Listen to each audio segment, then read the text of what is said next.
You know what's worse than sad beige paint? Well, red paint then covered in baby blue paint on $1,800 nightstands. I picked these up off a Facebook marketplace for $30 and I found a huge bullet inside. Got straight to work by chemically stripping off all of the paint. This stripper isn't the most efficient, so I used my carbide scraper to remove any of the remaining paint. I sanded everything smooth with 120 grit, and to remove some of the dark spots, I applied a few rounds of oxalic acid and scrubbed with a fine steel wool. I used epoxy putty to repair any areas of chip veneer, and once that cured, I sanded it flush with 120 grit. I decided to go with a fruitwood gel stain to stay true to the original blonde finish. To color match my repairs, I used Mohawk blend out sticks and I sealed it all in with vinyl sealer. The last step was to seal the entire piece with satin lacquer. Now remember, here's the before and here's the after. I am very happy with how they turned out. Stripping paint is not for the faint of heart, and I'm glad I didn't give up. I ended up selling the pair for $800, which I thought was fair. So let me know what you think in the comments, and don't forget to follow for more profitable furniture flips. Here's how to update your old orange wood furniture to look like Pottery Barn for a fraction of the cost. The brass accents and hardware needed a really good clean, so my first step was to remove those. Then I began to strip the old varnish with my carbide scraper. I originally just tried to sand it all off, but it was so incredibly thick, I was getting nowhere with just sanding. Once most of it was all off, I was able to smooth it all out with 120 grit, working my way up to 220. I used Real Milk Paint Company wood wax, a vegan walnut oil, and carnauba wax blend to revive the inside of the wood chest. I then used Real Milk Paint's soft white wax on the outside of the chest to give it the Pottery Barn vibe. Now this stuff is definitely one of those where you just need to trust the process. I applied it generously with my wax brush and then buffed it with a clean lint-free rag. This wax will act as a sealant and also a whitewash for the piece. It will dry hard with a matte sheen, which is perfect for the vibe that we're going for. My last steps were to scrub and polish the brass hardware. I reinstalled them onto the chest and the transformation was finally complete. Now here's the before and here's the after. I definitely say we achieved the Pottery Barn vibe. The finishing white wax and the wood wax are incredibly cost-effective and highly protective products to use without any harsh smells. So let me know what you think in the comments, and be sure to check out all Real Milk Paint Company products.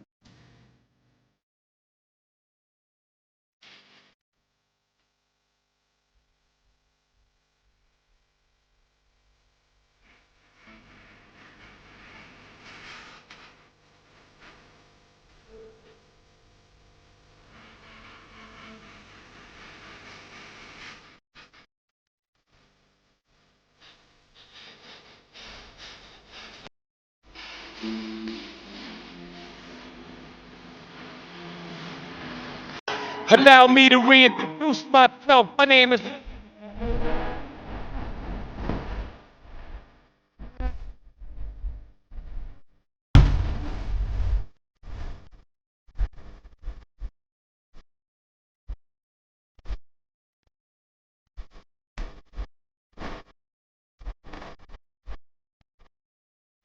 I have $125,000 in student loans, and I'm trying to pay it off by flipping furniture. I thrifted this mid-century modern dresser for $100, and my plan is to flip it for profit. I started by wiping down the outside with some soap and water. The inside had so much dust, so I was sure to clean that as well. Then I moved on to removing the old finish on the top and the drawer fronts with 120 grit sandpaper. Now here's where things get controversial. I felt like this dresser needed a little something something, so I added paint, yes, I said paint, to the built-in drawer pulls with this pretty charcoal color. Once that dried, I applied an oil-based polyurethane to seal all the areas I previously sanded. And as you know, my motto is to work smarter, not harder, so the sides of this dresser were still in great shape, so I didn't sand those. I just applied a moisturizing wood oil, which totally made the veneer look like new again. Now remember, here's the before and here's the after. I personally don't think it turned out too bad. Now, how much do you think I could sell this for? Let me know in the comments, and don't forget to follow for more profitable furniture flips. I can officially say that I have been catfished and buy a piece of furniture. I brought this thing home for $60, and it was the first time I had ever seen an old radio console with drawers like this. The metal slides had me puzzled. I figured it was just a unique piece, so I continued as normal by giving it a good clean and removing the hardware. For this flip, I ended up using Hart's Random Orbital Sander. I wish I had tried a battery-operated sander sooner, because I'm not sure I'll ever go back to a corded sander. It was amazing, and there was one less cord to trip over. I also used my Hart multi-tool with the sander attachment to get into all the hard-to-reach places.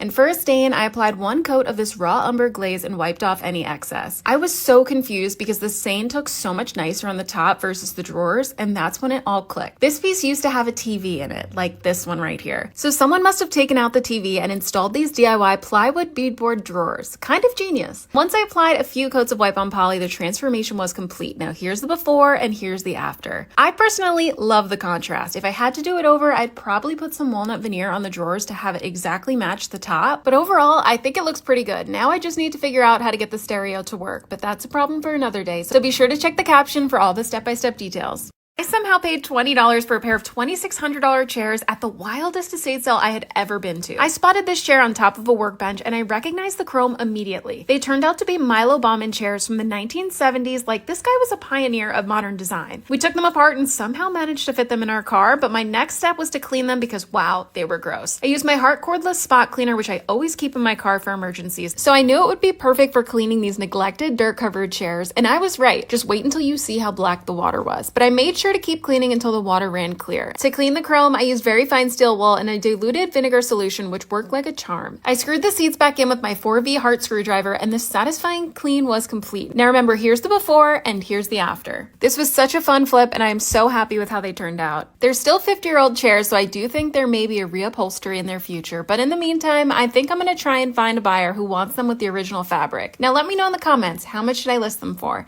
And don't forget to check the caption for all the step-by-step details. I was scrolling through Facebook Marketplace when I recognized this little nightstand for $10. And sure enough, it's a solid maple Haywood Wakefield nightstand, but it was so dirty. So I used my Dremel Versa with their new Scrub Daddy steel scour attachment to clean it and remove any of the old varnish. This collaboration made me so happy. Now I can say I'm not just a daddy's girl, but I'm a Scrub Daddy girl too. Once it removed all the dirt and grime, I sanded down the entire nightstand with 100 grit sandpaper and slowly worked my way up to 180 grit. I applied an oil-based preconditioner, which I let sit for a few hours before applying one coat of a pecan colored gel stain. I'm really not sure why I decided to go with a darker stain for this piece of maple, but it's kind of giving cabin vibes. So once the stain dried, I applied 4 coats of a semi-gloss lacquer to seal it all up. As a reminder, here's what I started with and here's where I ended up. It's clean as a whistle thanks to my Dremel Versa and the new Scrub Daddy attachments. Now, do you like the dark stain or should I have gone a little bit lighter? Let me know in the comments. I got this dresser for $40. The guy I bought it from had donkeys and even let me pet them. Added bonus. But this piece was in rough shape. It had peeling veneer, a laminate top, and the sides were crumbling. I started off by removing all the peeling veneer. I scuff sanded the top with 100 grit and the drawers with 180 grit. I used quickwood epoxy putty to reshape the corners of the dresser. This stuff worked amazing. After sanding those repairs down, I applied 2 coats of primer. I then applied 3 coats of Midnight Blue by Fusion, a beautiful navy.